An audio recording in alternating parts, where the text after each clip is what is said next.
এই নদী এতটাই মৃত্যুফাত যে আফ্রিকার অভিজ্ঞ অনুসন্ধানীরাও এর নাম শুনে কেঁপে ওঠে। এখানের পানির রং কালো, গভীরতা অজানা, আর প্রতিটি মোড়ের নিচে লুকিয়ে থাকে এমন সব রহস্য যা বিজ্ঞানও পুরো বুঝতে পারেনি।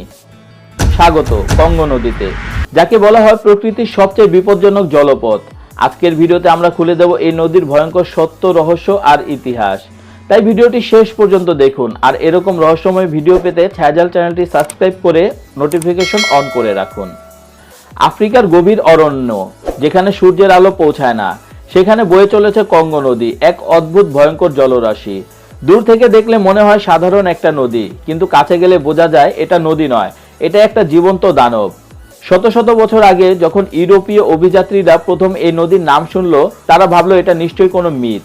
কিন্তু যখন তারা নৌকা নিয়ে এগুলো, তখনই বুঝলো তারা এমন এক শক্তির মুখোমুখি হয়েছে যার সাথে লড়াই করা অসম্ভব। কারণ কঙ্গো নদীর সবচেয়ে বড় রহস্য লুকিয়ে আছে তার গভীরতায়, 220 মিটার। পৃথিবীর যে কোনো নদীর চেয়েও গভীর। সেই গভীরতার ভেতরে আছে বিশাল এক আন্ডার ওয়াটার ক্যানন, যেন পানির নিচে আরেক পৃথিবী। অভিযাত্রীরা বলতো এই নদীর তলায় যেন পাহাড় নড়ে, আর নদী নিজেই সিদ্ধান্ত নেয় কে বাঁচবে আর কে মরবে। নদীর স্রোত কখনো সোজা চলে না, হঠাৎই উল্টে যায়, কখনো নিচে টেনে নেয়, কখনো এক জায়গায় স্থির, আবার হঠাৎ 50 কিলোমিটার গতিতে ছুটে চলে। এই নদীতে বোট চালানো মানে নিজের জীবন ভাগ্যের ওপর ছেড়ে দেওয়া। এক সময় নদীর এক জায়গা আবিষ্কার হয়, যাকে পরে বলা হয় দ্য গেটস অফ হেল। এখানকার পানি বিশাল পাথরের ভেতর দিয়ে গর্জন করে যায়। বড় মালবাহী নৌকাও মুহূর্তে উল্টে গেছে এখানে। আফ্রিকার লোকেরা বিশ্বাস করে এই জায়গায় নদীর দেবতা রাগ করে থাকে, যাদের সে পছন্দ করে না তাদের বাঁচার সুযোগ নাই। শুধু প্রকৃতির শক্তি নয়, এই নদী ঘিরে আরো রহস্য আছে। বনের গভীরে আছে উপজাতি, যাদের সম্পর্কে বাইরের পৃথিবী প্রায় কিছুই জানে না। তাদের ধারণা নদীর নিচে রয়েছে বিশাল এক প্রাণী, যার হৃদস্পন্দন নাকি মাঝে মাঝে শোনা যায় পানির ওপরেও। কেউ কেউ দাবি করেছে তারা ঢাকের মতো শব্দ শুনেছে নদীর নিচ থেকে। বিজ্ঞানীরা আজও এর ব্যাখ্যা দিতে পারেনি। কঙ্গো নদীর নিচে বসবাস করে এমন কিছু মাছ যাদের চোখ নেই, কারণ সেখানে আলো পৌঁছায় না। আছে ভয়ঙ্কর টাইগার ফিশ, যার দাঁত পিরানহার থেকেও বড়।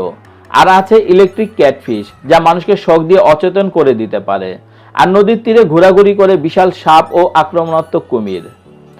এই নদীর পাশে যে জঙ্গল, সেখানে রাত হলে অদ্ভুত শব্দ শোনা যায়। স্থানীয়রা বিশ্বাস করে জঙ্গলে এমন কিছু আছে যা বহু আগের হারানো সভ্যতা রক্ত বহন করে এখনো বেঁচে আছে। কেউ কেউ নদীর পাশে অদ্ভুত চিহ্ন দেখেছে, যে চিহ্ন দেখেনি পৃথিবীর কোনো ভাষাবিদ।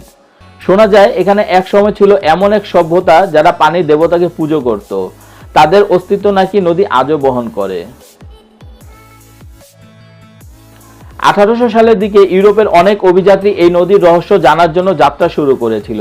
তাদের অনেকেরই শেষ চিঠি পাওয়া গেছে, যেখানে লেখা, আমি ভেবেছিলাম আমি একটি নদীতে আছি, কিন্তু এটি একটি দানব, পানি নয়, যেন জীবন্ত কিছু আমাকে পর্যবেক্ষণ করেছে। কিছু অভিযাত্রী নদীর গভীর অংশে ঢুকে জীবিত ফিরে আসেনি। তাদের নৌকা রক্তাক্ত অবস্থায় পাওয়া গেছে, কিন্তু শরীর পাওয়া যায়নি।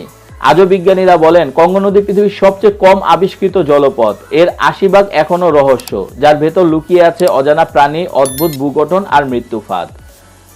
সব মিলিয়ে কঙ্গো নদী ঠিক নদী নয়, এজন্য প্রকৃতির রোষ, ভয়, রহস্য আর ইতিহাসের মিশ্রিত তৈরি এক কালো ড্রাগন।